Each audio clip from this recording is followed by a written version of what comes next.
Boa noite. Você acompanha a partir de agora as principais notícias do Senado nesta quarta-feira. O Senado tem uma comissão só para fiscalizar a transparência do governo. Nesta quarta-feira, o presidente do colegiado, senador Ataídes Oliveira, fez uma audiência pública sobre movimentações financeiras que ninguém controla. Ele ouviu dos palestrantes que atos e omissões do próprio governo incentivam a sonegação e a impunidade. O grande montante de recursos que circulam à revelia dos órgãos fiscalizadores é citado no requerimento para audiência pública como tendo sido revelado pela Operação Lava Jato. Mas o presidente do Conselho de Atividades Financeiras defende que foi graças ao controle que a Lava Jato foi possível. Em virtude do controle que existe desse sistema, das comunicações feitas pelos bancos, do relatório feito pelo COAF, que iniciou a Lava Jato, esse sistema só funciona se a sociedade participar. A importância da participação da sociedade também foi ressaltada pela Transparência Brasil. O próprio Conselho de Transparência do Senado, Transparência Brasil é membro desse conselho e não está se reunindo, ou seja, demonstra o descaso com a participação da sociedade civil. Os representantes dos órgãos de controle também pediram mais acesso aos dados. O TCU não tem a prerrogativa de acesso prévio e sistemático a informações sobre a chancela de sigilo bancário e fiscal.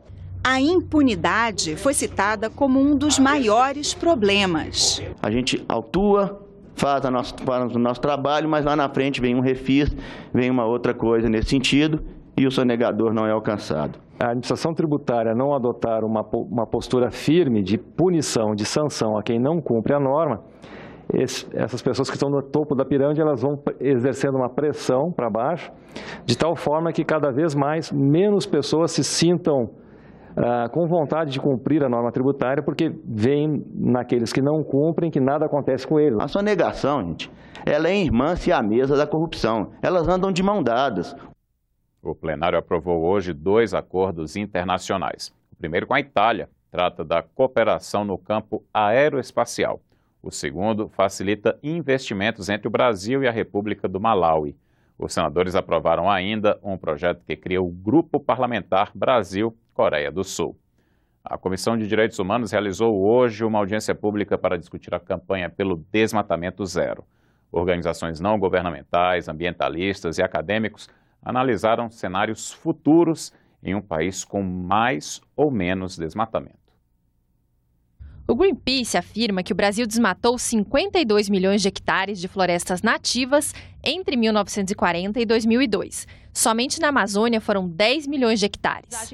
A representante da organização não governamental afirma que hoje a entidade dialoga com 5 milhões de pessoas nas redes sociais. Segundo Cristiane Mazetti, o desmatamento zero não é mais uma utopia. Acordos internacionais celebrados recentemente mostram que o tema entrou na agenda global. E a gente teve um auge aí em 2015, que o desmatamento zero começou a ser alvo de compromissos internacionais. Então, vou citar aqui rapidamente a Declaração de Nova York e os novos Objetivos de Desenvolvimento Sustentáveis da ONU. Raoni Rajão, da Universidade Federal de Minas Gerais, afirma que o desmatamento também é consequência do modelo de exploração da terra. Isso pode gerar uma situação limite até meados deste século. Não é algo que passa simplesmente pela nossa geração e pelos nossos interesses, mas algo que também vai ficar para as próximas gerações. Inclusive, tendo em vista que até 2050, inclusive, mesmo com a implementação de todas as políticas atualmente, já vamos ter desmatado metade do desmatamento legal até lá. E aí, vamos chegar em 2080 com toda a área legalmente desmatada e sem discutir se isso é o melhor modelo? A pesquisadora do Instituto Emílio Goeldi alerta para o desconhecimento sobre a biodiversidade da floresta amazônica. Segundo ela, das 16 mil espécies de árvores, cerca de 4 mil ainda não estão catalogadas. Nós precisamos de uma densidade científica na região e essa densidade nós não temos. Nós temos apenas 3% do número de doutores de todo o país na Amazônia. Nós temos 30 vezes menos o número de doutores do resto do Brasil. Então, nós iniciamos um movimento para tentar conseguir pelo menos 1.000 professores e doutores para a Amazônia, em reuniões com as universidades da Amazônia. E aí ensaiamos fazer uma cota entre parlamentares da Amazônia. E estamos nessa fase aí para ver se a gente consegue, através de emendas parlamentares, uma cota de cada parlamentar da Amazônia para cobrir, não é, esses custos com esse projeto. Uma proposta em análise aqui no Senado pode mudar a maneira que os recursos para a defesa agropecuária são repassados para estados e municípios. O projeto foi debatido em audiência da Comissão de Agricultura nesta quarta-feira. O Brasil é um país que depende muito da agricultura. Quase metade das nossas exportações vem do setor. É natural que tenhamos cuidado com a saúde dos nossos animais e de nossas plantações, evitando doenças como a febre aftosa e combatendo pragas como a temida mosca das frutas. São as chamadas ações de defesa agropecuária. E elas custam dinheiro. Os estados recebem recursos da União, mas bancam a maior parte.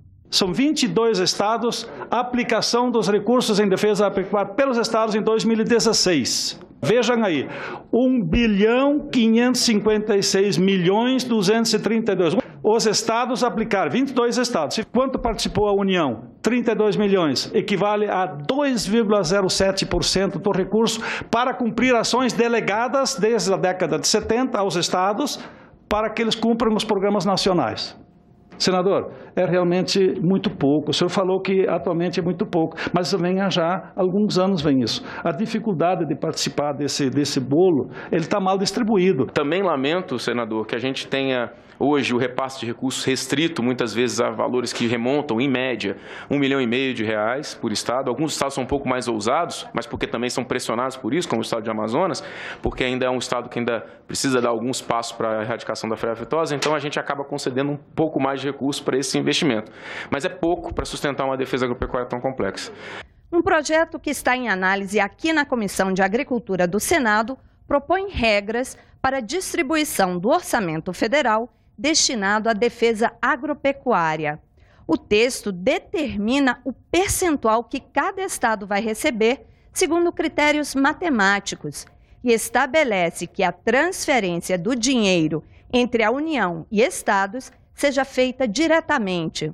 Hoje o repasse é por meio de convênios. A ideia desse projeto é diminuir esse processo burocrático, afastar a má política, que através de convênios, muitas vezes, estabelece pesos diferentes entre estados que deveriam ou ser melhor contemplado ou não necessitar daqueles recursos. Então, a gente quer criar indicadores matemáticos que possam levar a uma partilha desses recursos de forma mais justa e que possa fazer com que esses recursos fluam de uma maneira em que as incertezas não cheguem à defesa sanitária do nosso país. Representantes do setor agropecuário e do governo foram ouvidos em audiência pública. Eles fizeram algumas sugestões de mudança ao texto e todos elogiaram o projeto. Vai dar, acima de tudo, que nós consideramos o mais importante, é dar característica técnica para o repasse dos recursos aos estados da União brasileira. Por quê? Ele vai tolir a possibilidade do ajeitamento de repasse de recurso por influência A, B, C, D, E ou F. Ele vai dar características técnicas. Houve muita reclamação sobre os cortes frequentes que o orçamento da atividade de defesa agropecuária sofre. Todo ano, é a primeira coisa que faz do contingenciamento. Não pode contingenciar recurso de vigilância sanitária. É preventivo.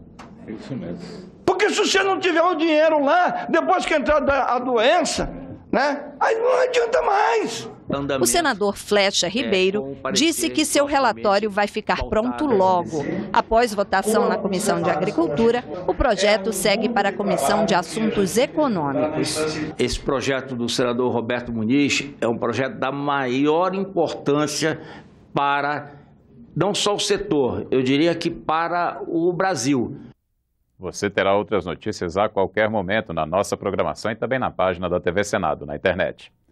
Muito obrigado pela companhia, boa noite e até amanhã.